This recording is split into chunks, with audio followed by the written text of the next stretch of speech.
What's going on, everybody? Gamer Si here, back with another video. Now once again I was challenged by Kieran and the guys over at RetroTech 100 to do a 10-hour trade trial. Now I did this a few months ago and won.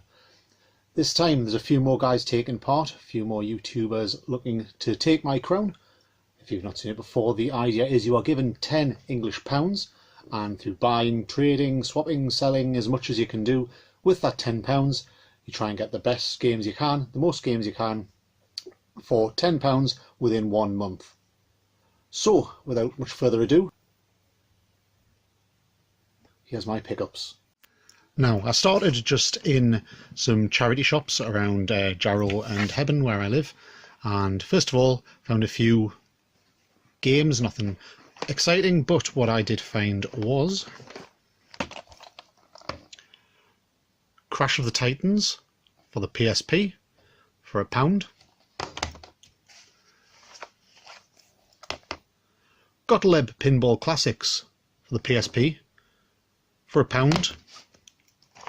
And The Legend of Spyro The Eternal Night for the PS2, also £1. Nothing groundbreaking there. Crash and Spyro games are usually slightly sought after. And I think, to be honest, a pinball game would probably be quite a good thing for a portable console like the PSP. So I might give that one a whirl. This is one of the later Crash games, but I don't think I've ever played it. Nope. But what was also a little added bonus, if you like, was for some reason inside there is Crash of the Titans and its manual and an extra UMD of Ratchet & Clank Size Matters, which I already have.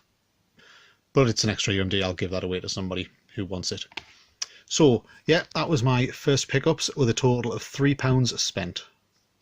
Now, next up, in a charity shop in Jarrow, I found these. Now, as you know, it's getting difficult to find bargains when it comes to retro gaming these days. Once upon a time, you could go out and spend very little and come back with an absolute stack. Nowadays, you're lucky if you find a couple of dusty old copies of FIFA.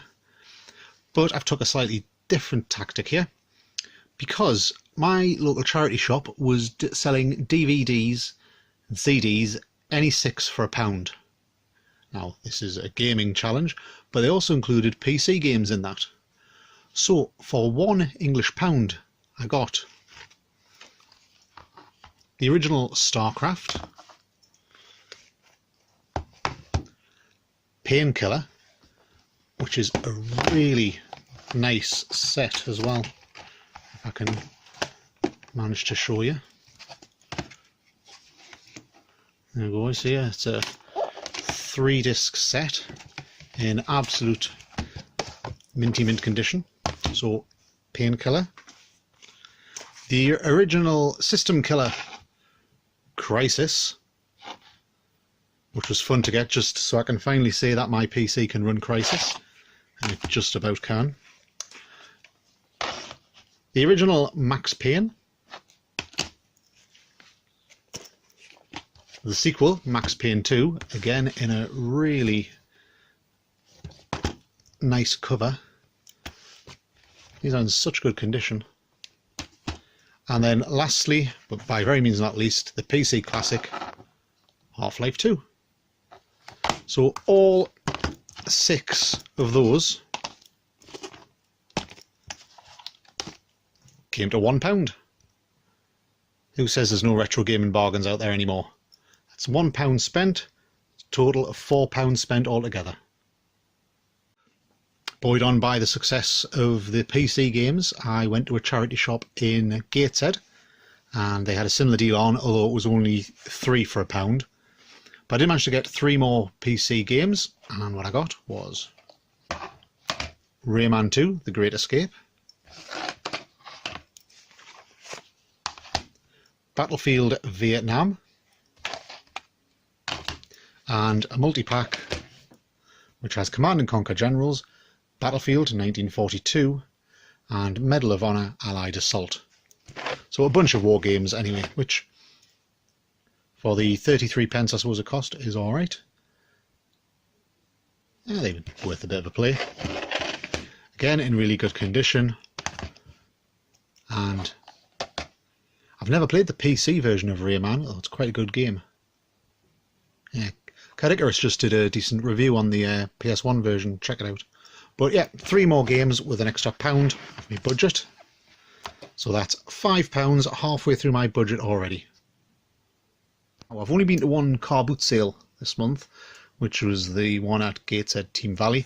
It's only a small one and I got there quite late, so any bargains were probably long gone. Although I did find this little thing. And yes, you'd be right, that would be the Millennium Falcon from Star Wars. But it's also not just that, it is a Tiger electronic game. Allow me to show you. If I can remember how you open it, there we go. That flips over there, and down there. And it's a Tiger LCD game. And it works, came with batteries and everything. I can remember how you play it. There we go. See, you fly the Millennium Falcon through the asteroid belt, and you shoot TIE fighters when you see them. That's just a fun little game. And as a big Star Wars fan, why not? I paid £2 for that, which I think's a great little bargain. Fun little thing to sit on the shelf. I've got quite a few LCD games. They're just good little distractions, aren't they? Anyway, £2 spent, that's me up to £7. Now, for my final pickup, I had a whopping £3 English left. I needed something decent. Now, I've seen some of your other guys' videos doing the tenner trade trial, and there's some shenanigans going on. People counting freebies and buying things and not counting post and counting wrestling figures. Yes, you know who you are. So I had to get a little bit creative myself. Now what I did, I was looking around cash converters in Newcastle and I couldn't find much game-wise, but I did find this. I'll put a little picture up there. Now that is a anime figure from the series Macross. Now I don't know much about anime, but I know Macross from the arcade games it had. It's something to do with like Robotech and things like that, isn't it? Anyway, it's quite a good shooter, as I remember. So I picked it up and it was £2.99. Now, could I count that? I don't know. It's kind of games related, but it's also it's an action figure. What I did instead is I traded it. I traded it to a guy I know who's really into his anime. And I said, you know, what games have you got that you're not particularly fond of? I'll take them. And I think I did quite well, because he gave me a bunch of CD32 games.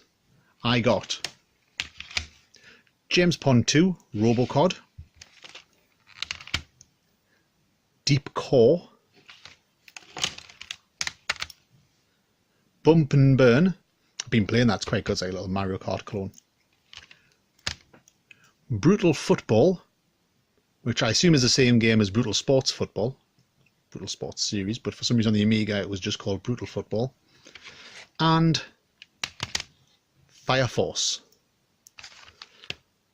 So taking into account that I traded these for an anime figure I paid a whopping £2.99 for, means I managed to spend my last £3 for the tenner trade trial on 5, count them, Amiga CD32 games, which are like hen's teeth.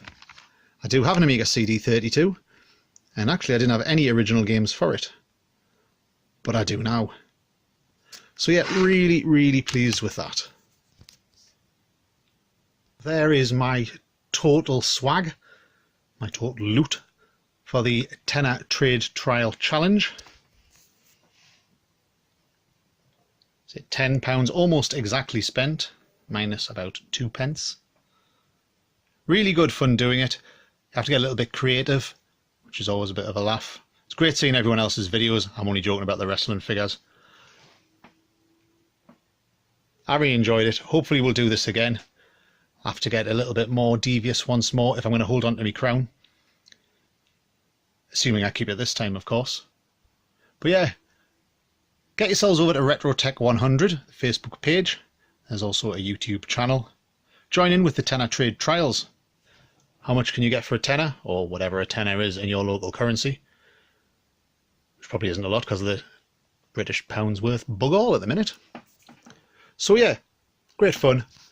I've been Gamer Si. Keep a hat.